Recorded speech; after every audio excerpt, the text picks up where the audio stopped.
Tirana e vitit 1978. Në shkallët e Hotel Dajtit, bashkë me një grup studentësh italian, ngjitet edhe Alaman Alamani, 28 vjeç, mjek i ardhshëm, me nënën italiane dhe baban shqiptar. Po shkelte në tokën e të parëve pas afro 3 dekadash. Shqipëria ishte në kulmin e diktaturës, por sitës së sigurimit të shtetit, duket se i kishte shpëtuar emri i tij. Alamani ishte vetëm 2 vjeç kur u largua nga Shqipëria, e ëma Leonela, atkohë grua e re, sapo kishte kaluar një traumë të papërshkrueshme. I kishin pushkatuar bashkëshortin në lulet të rinisë. E mbetur e vetme me një djalë 2 vjeç, ajo vendos të kthehet në Itali pa e besuar kurrë se i shoqi ishte pushkatuar nga komunistët. Ishte e lënduar me dashurinë e saj të vrarë dhe një foshnje që duhej të arriste pa praninë e të atit. Si do ta mësonte Alamani të vërtetën e asaj çfarë kishte ndodhur me të atin Isuf Alamani? Si do ta qetësonte zemrën e Leonelës dhe si do t'i gjenin eshtrat e babait shumë vite më vonë, vetëm pas rënies së diktaturës në vitin 1992.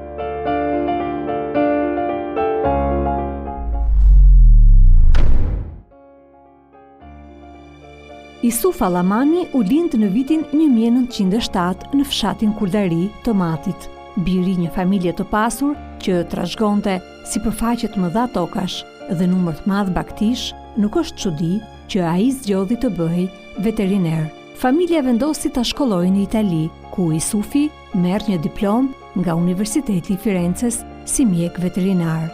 Vitet shkollore në Itali përkojnë edhe me njohjen e tij me italianen Fiorentine Leonela, e cila e ndjek Isufin edhe në Shqipëri, pasi ai ishte i vendosur që të kthehej dhe të kontribuonte për vendin e tij. Duke qenë më i vogël, i dhanë mundësi marroj studimet në Firenze të Italisë për veterinari. Dhe Isufi u kthye në Shqipëri, që fare mirë mund të ndërtonte edhe në Itali, u kthye në Shqipëri për të kontribuar dhe realisht ka kontribuar shumë, ka qenë në drejtori i fermës parë të krijuar në Shqipëri në Xhavzotej të Durrësit dhe ka lënë shumë dorëshkrime që dhe sot janë në arshivën e Ministrisë Bujqësisë Shqiptare. Si një intelektual i ditur, ai spikat mes shumë intelektualëve të tjerë, të cilët kishin përfunduar studimet e larta në universitetet më të mira europiane të kohës. Edhe pse kthimi i tij në atë përkonte me vitet e luftës, ai angazhohet maksimalisht dhe hedh hapa të sigurt në profesionin e tij. Shumë shpejt, ai do të bëhej një nga drejtuesit e fermës Xhavzotej, e cilësuar atkohë si një nga ekonomitë më moderne të viteve 40.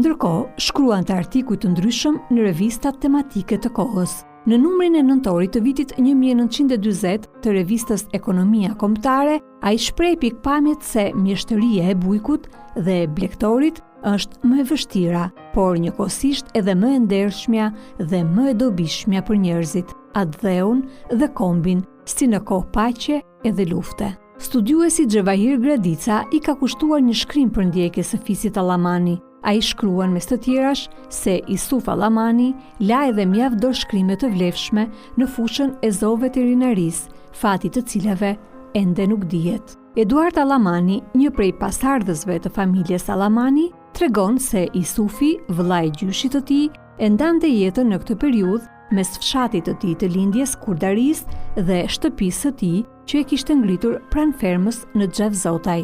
Bashkëshortja e Isufit quhej Leonela dhe erdhi nga Firenze dhe fillimisht në Kurdari. Se pastaj ndanin jetën mes Kurdarisë dhe Xhavzotej, pasi kishte edhe një shtëpi në fermën të Xhavzotejs. Dhe lindën një djalë që quheshte i vuna emrin edhe Alaman.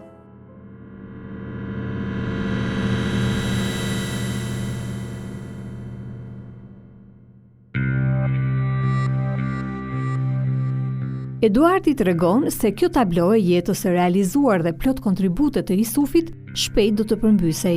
Vendosja e regjimit komunist në Shqipëri do të trondiste nga themelet edhe familjen e bukur të Isuf Alamanit. Një natë nëntori të vitit 1944, në moshën 37 vjeçare, Isuf Allamani pushkatohet pa gjyq nga forcat komuniste. Rrethanat e sakta të vrasjes së Isuf Allamanit nga komunistët nuk janë unifikuar në një variant të vetëm ende sot, por është e sigurt se ai u vra në nëntor 1944 në periferi të Tiranës, bashk me burra të fisit patriot dhe antikomunist Delialisi, me të cilët, siç shkruan studiuesi Gredica, ishte miqësuar gjatë viteve të punës në Xhavzotaj.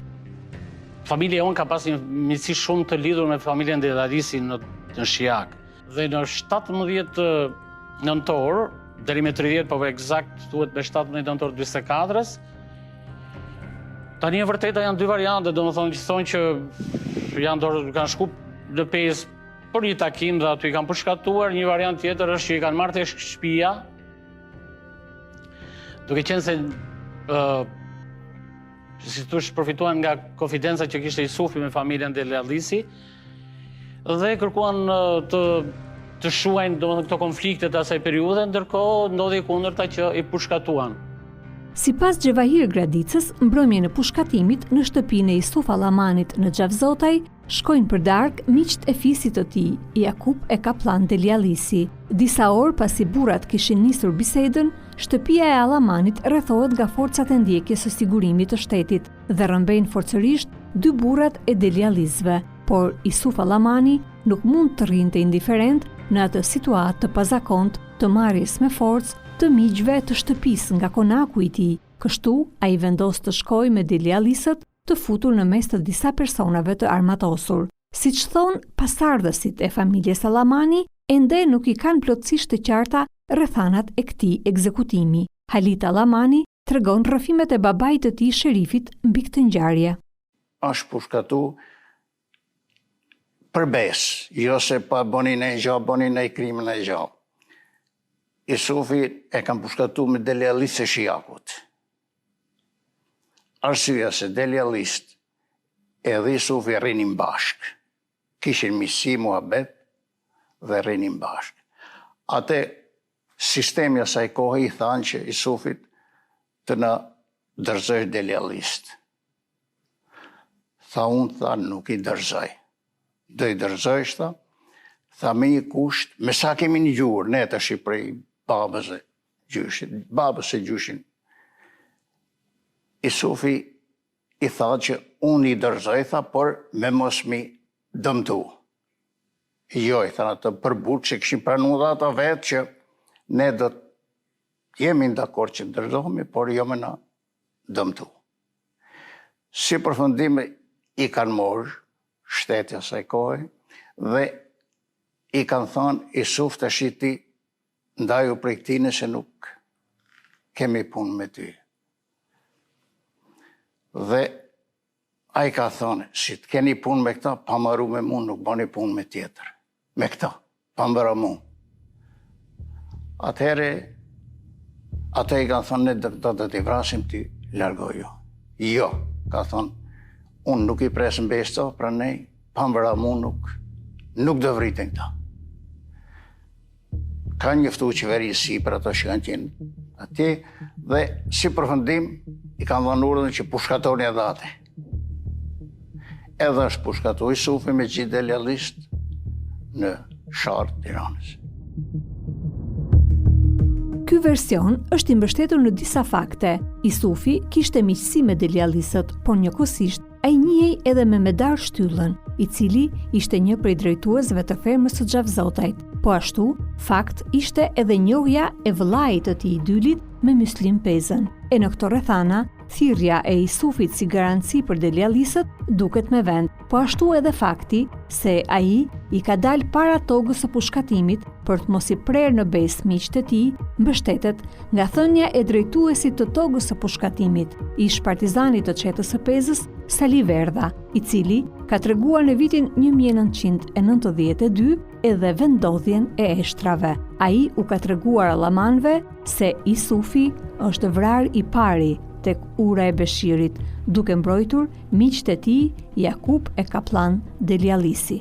Sipas drejtuesit të skuadrës përshkatimit të asaj kohe, që pastaj tregoi dhe varri në vitin 92, Isufi nuk pranon, domethënë ato që donin përshkatonin Delialist, Ndërkohë, Isufi nuk pranon, thot atëres, do të përshkatoni dhe mua, sepse ne erdhëm për tjetër gjë. Tani këto janë gojdhëna, se sa është e vërtet. Dhe futët, rri para tyre të përshkatojmë dhe unë, thot, sepse nuk ka kuptim, thot, unë nuk jam i pabes. Domethënë, dhe natyrisht e përshkatojnë.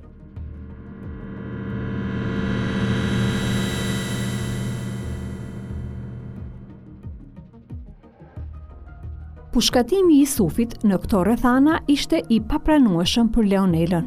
Ajo nuk mund ta imagjinonte që një mjek veteriner, djalë i pasionuar pas shkencës dhe jetës, i papërfshirë kurrë me politik, të vritej se donte të mbronte miqtë e tij. Ajo çonte në mendje 10 skenare, por faktin e pushkatimit të tij në këto rrethana nuk e pranonte dot. Gjithsesi, ajo kishte mbetur vetëm me djalin e saj të vogël që nuk pati mundësinë ta njihte të atin. E vetmja rrugë që i mbetej ishte kthimi në Itali.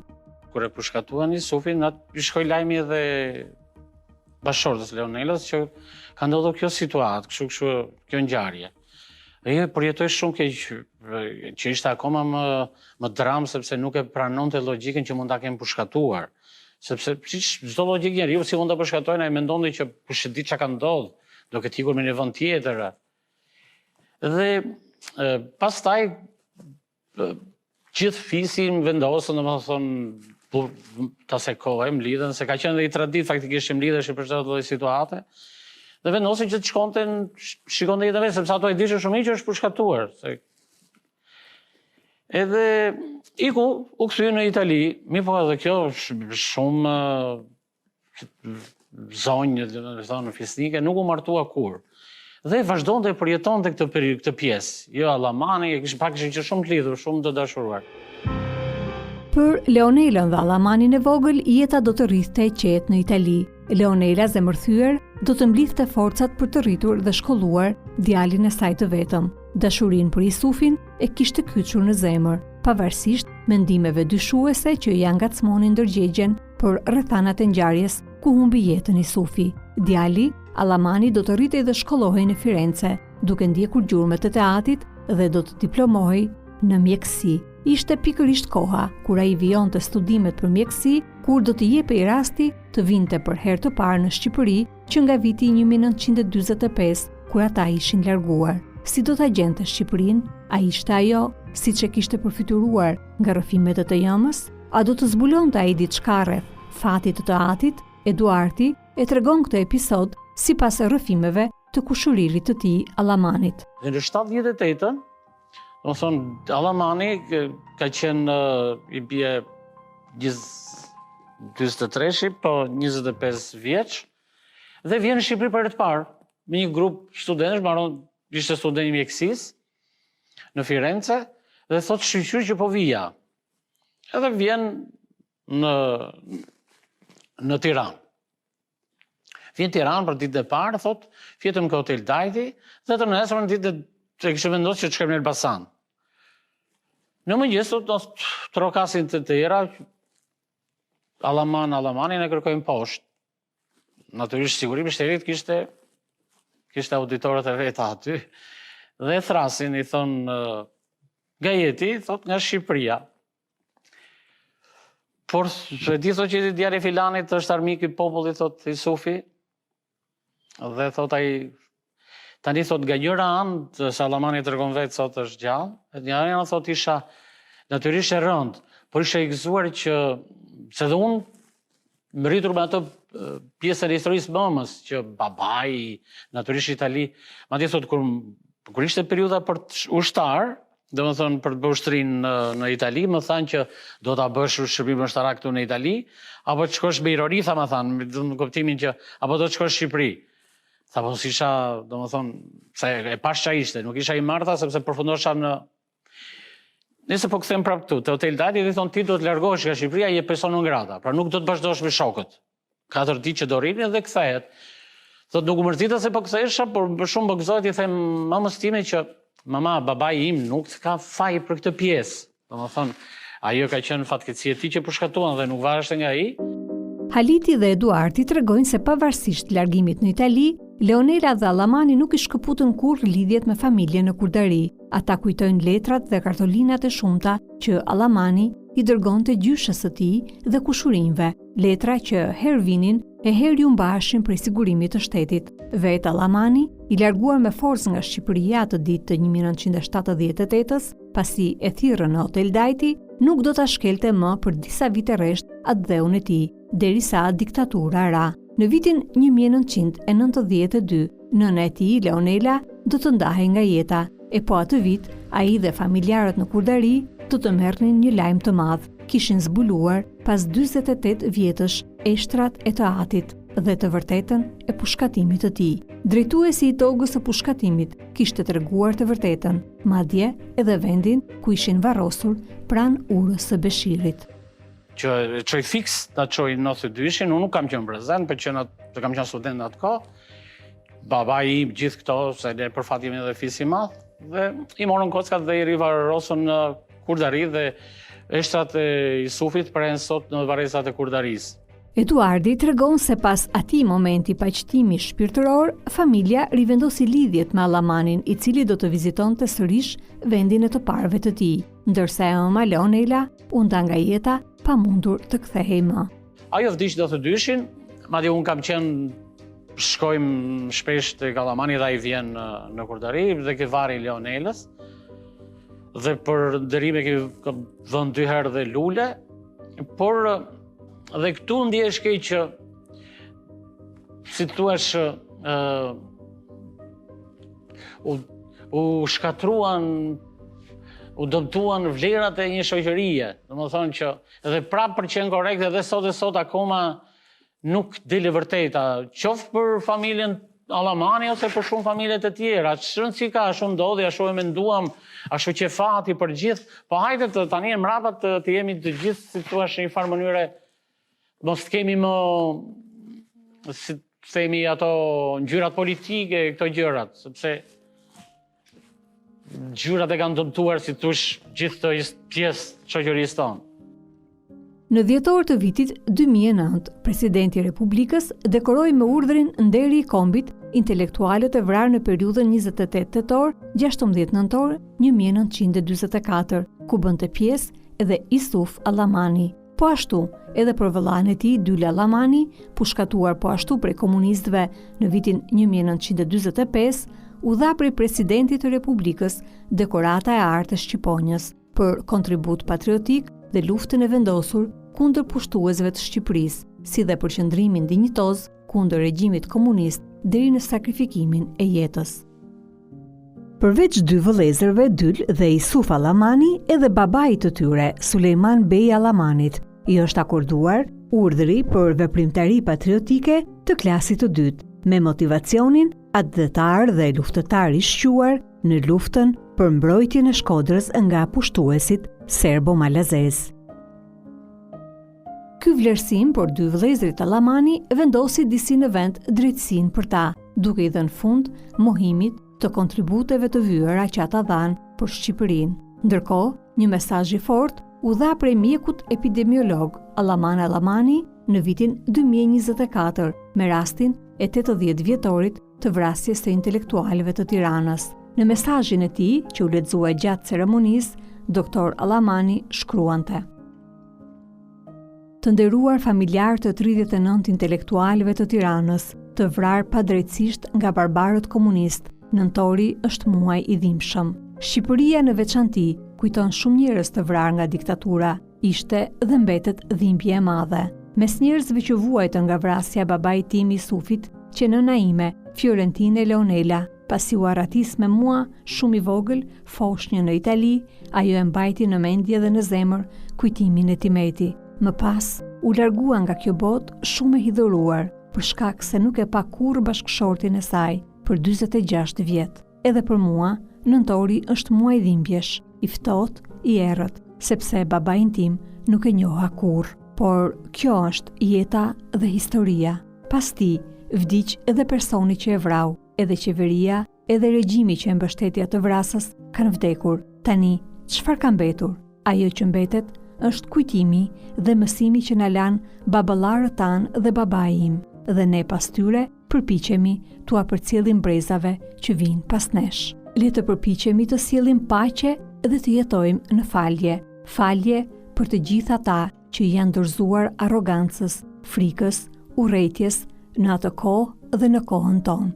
Doktor Alaman Alamani, Firenze, Itali, 17 nëntor 2024.